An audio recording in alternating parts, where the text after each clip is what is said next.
प्यारे दोस्तों, मैं कोई बहुत बड़ा बुलारा तो नहीं हूँ। मेरा दो चार बातें करने का मन है जो बहुत इम्पोर्टेंट है करने वाले। देखिए, एक तो बात आज अखबार में एक जो खबर छपी है वो हमारे लिए बहुत समझदारी से काम करने की जरूरत है। वहां पे आकर हम लोगों ने कितना सतर्क रहना है। आरएसएस वालों ने भी कल से आंदोलन शुरू किया हुआ है इन्हीं कानूनों के लिए। हमें लगता है कि वो हमारे समर्थन में आए हैं, वो हमारे समर्थन में नहीं आए भाई, वो हमारे आंदोलन को तारपीड़ो करने के लिए आए हैं। ये बहुत गंभीर बात है। एक बार ऐसा हो चुका है, वो लोग, देखिए मैं एक बात और बताता हूँ इसी के साथ मिलती। उन्होंने क्या कहना शुरू किया है,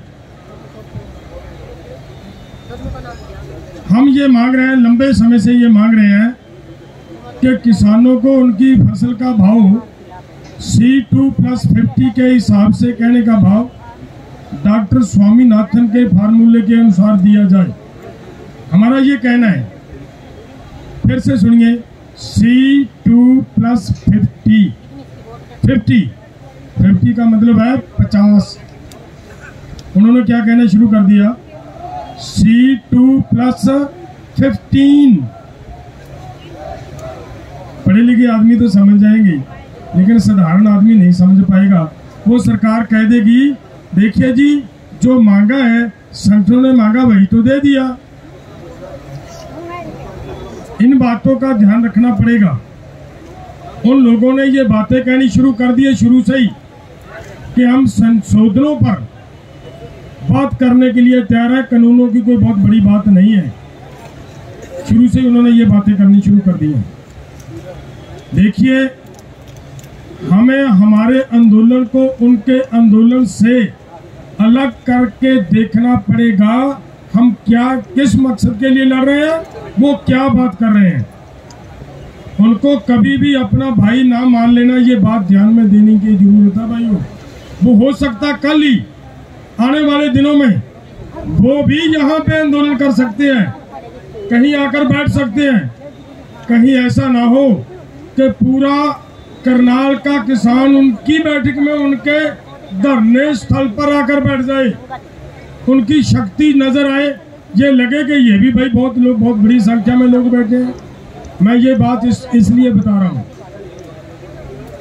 अगर उनकी संख्या बढ़ जाएगी तो फिर तो यही बात आएगी ना कि भाई हम तो लोगों की संख्या, ये लोग ज्यादा बैठे हैं, इनकी बात तो फिर माननी पड़ेगी ना।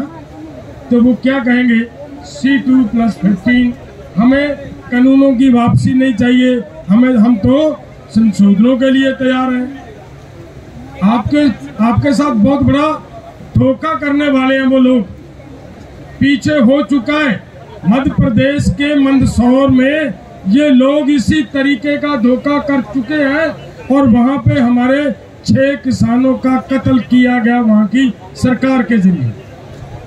ये हुआ हमारे साथ पहले। इस बात से हमें सतर्क रहना है, बहुत समझदारी से हमें काम करना पड़ेगा। एक बात मैं और कहनी चाहता हूं, देखिए दोस्तों, मेरे भाई गुरनाम जी ने बहुत बातें कही हैं। इससे अलग एक बात और कहूंगा मैं, ये जो आपका आंदोलन है ना, ये अब वो आंदोलन नहीं रहा। ये आंदोलन अब बहुत बड़ी सीमा पार कर चुका है। आंदोलन का एक हिस्सा वहां तक होता है जब तक आंदोलन किसी पॉलिटिकल पार्टी का पॉलिटिकली नुकसान नहीं करता, एक तो वहां तक आंदोलन होता है। और ये जो आपका आंदोलन है, बीजेपी का सत्ताधारी धिर का, उस पार्टी का पॉलिटिकली नुकसान कर रहा है। ये सबसे बड़ी बात है, ये सबसे खतरनाक बात है। जितनी उनके लिए खतरनाक है उतनी आपके लिए भी खतरनाक है।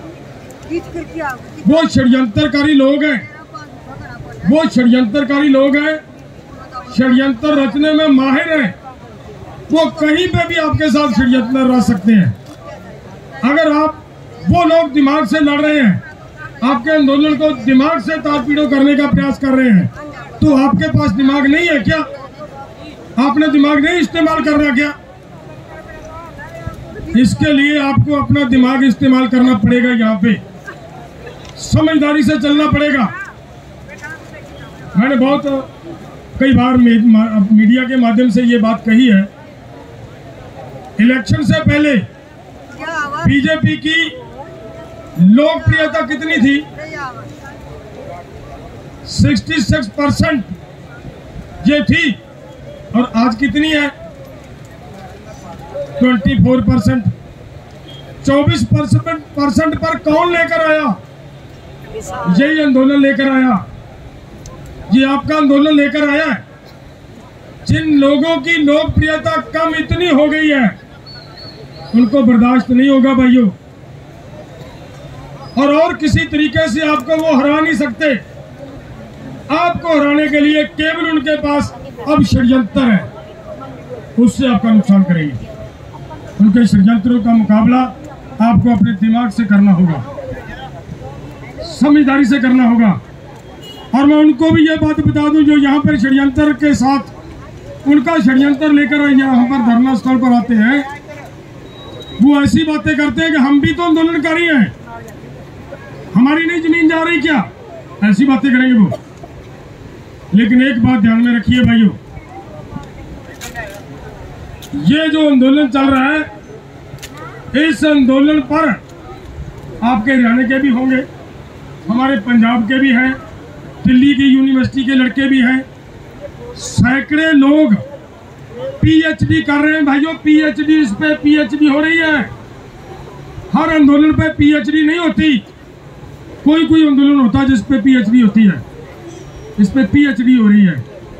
तो पीएचडी करने वाला 1.5 घंटा हमारे साथ बैठता है, इंद्रजीत के साथ बैठता है, उग्राहा जी के साथ बैठता है, मंजीत राय जी के साथ बैठता है, आपके अंदर जाता है, आपके एक एक के तंबू में जाता है, उनकी बातें पूछता, सुनता है। नेता क्या कह रहे हैं, लोग क्या कह रहे हैं, जो बात सभी नेता कह रहे हैं, क्या एक ही बात निकल कर आ रही है या इनके विचार अलग अलग हैं? सभी बातें नोट हो रही हैं। और एक बात जो मैं कहनी चाहता हूँ सबसे बड़ी ये भाइयों, वो अपनी किताब में लिखेगा, ये छुपेगी नहीं बात। जिसकी वजह से ये आंदोलन टूटेगा, जिसकी वजह से ये आंदोलन हारेगा, वो अपनी किताब में लिखेगा कि इस आंदोलन को हराने वाला ये आदमी है, फला आदमी है, वो बख्शेगा नहीं। मत सोचना तो कोई छुप कर इस आंदोलन को कोई चोट मार सकता है, नहीं, निकालकर बाहर निकालकर रख देंगे। पीएचडी आसानी से नहीं हो जाती, बाल की खाल उतारने जैसा काम होता पीएचडी वालों का। उनको पकड़ेंगे, उन लोगों को निकालकर बाहर रख देंगे कि इस आंदोलन को लोगों की भावना भड़काने के लिए इस आंदोलन के अंदर तरह तरह के धार्मिक विचारधारा के लोग छोड़े गए, तरह तरह के लोग किसान बनाकर छोड़े गए, जिन्होंने किसानों को उग्र करने का प्रयास किया। ऐसी बातें लिखेगा वो, छोड़ेगा नहीं। तो देखना फिर क्या होगा। अगर तो भाइयों उस किताब में आप सभी का नाम आएगा, कोई नहीं बाहर रहेगा। अगर उस किताब में हीरो बनकर आना है तो आंदोलन जीतने के लिए ध्यान केंद्रित करें। अगर उस आंदोलन का विलियन बनना है तो वो जो जिसी के मन में वो करें। लेकिन अगर आंदोलन हारेगा, मैं एक बात और बता देता हूं आपको सभी को, जिन लोगों ने हिस्ट्री पढ़ी है उनको तो बहुत पता है, लेकिन नहीं छोड़ दो उस हिस्ट्री को, वो पीछे रह गई है। नहीं भी सभी ने पढ़ी होगी। एक छोटे से तजुर्बे की बात बता देता हूं मैं आपको। जब हम आंदोलन करने के लिए दिल्ली में पहुंचे, हमारी बैठक हुई, उस बैठक से निकलकर हम बाहर आए, हम अपने तंबू पे आ रहे थे, हमें बिहार के किसान नेता मिले। बहुत इंपॉर्टेंट बात बता रहा हूँ ये भी आपको। बिहार के किसान नेता मिले, उनको मेरे साथ आधा घंटा बैठकर उन्होंने बातचीत की।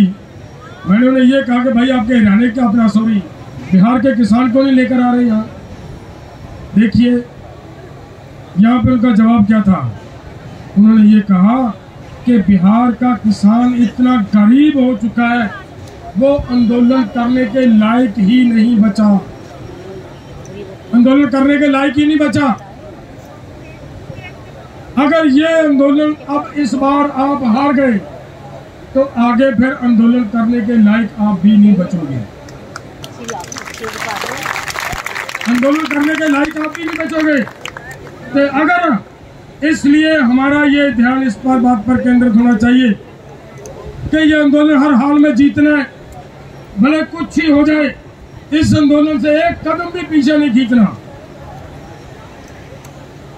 उन लोगों से मैं थोड़ा जो डिफर करता हूं, जो आपको बात समझाने की जरूरत है। आपको अभी तो मुझे लग रहा है कानून के बारे में कुछ बात कहने की जरूरत नहीं है, सब किसान पढ़ चुके हैं। लेकिन एक बात आपसे गांव में भी कोई पूछता होगा या कहीं पे भी कोई पूछ सकता है कि जब संशोधनों की बात आती है, सरकार कह रही है कि हम सभी संशोधन करने के लिए तैयार हैं, आप क्यों नहीं मांगते? फिर यही बात ना हुई कि जो सरकार कहती है कि किसान जिद कर रहे हैं, किसान तो राजनीति कर रहे हैं, ये बात कहीं सच तो नहीं? आप यहाँ उलझ जाओगे, आम आदमी उलझ जाता है यहाँ पे आकर, ये कहानी उलझाने वाली है। मैं ये कहना चाहता हूँ, इसका जवाब ये है कि हमारा ये मांग है कि प्राइवेट मंडी, हमारी सरकारी मंडी के पैरेलल प्राइवेट मंडी जिंदा नहीं रहनी चाहिए, हमारी ये मांग है। जब तक आपकी सरकारी मंडी के पैरेलल प्राइवेट मंडी जिंदा रहेगी तो आपकी प्राइवेट मंडी के खत्म होने के आसार रहेंगे। वो आज नहीं तो कल, कल नहीं तो परसों वो खत्म होगी ही होगी। इसलिए हमारा ये है कि हमें कोई संशोधन नहीं चाहिए, ये जो कानून है ये रद्द होने चाहिए, हमारी ये बात है। दूसरी, मैं एक बात समझ आगे तो नहीं ले रहा हूं मैं, दूसरी मैं बात ये कहना चाहता हूं भाइयों, एक बात और है, मैं उस दिन भी कहा था। देखिए एक बात ध्यान से, आप जितने आदमी बैठे हो इनमें से काफी लोग होंगे जिनके बेटे मिलिट्री में भर्ती हो चुके हैं, है या नहीं है बताएं? है ना? बहुत सारे लोग हैं जिनके बच्चे पुलिस में भर्ती हो चुके हैं। ये लोग अब दांव खेल रहे हैं।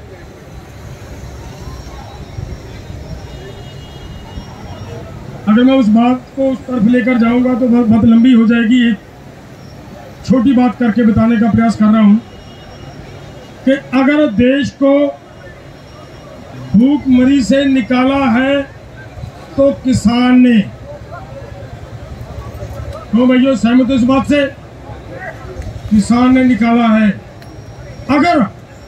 अगर देश को इसकी सीमाओं को बहाल रखा हुआ है, दुश्मन से बचा कर रखा हुआ है, तो हमारे किसान और मजदूर के बच्चों है या नहीं है बताएं?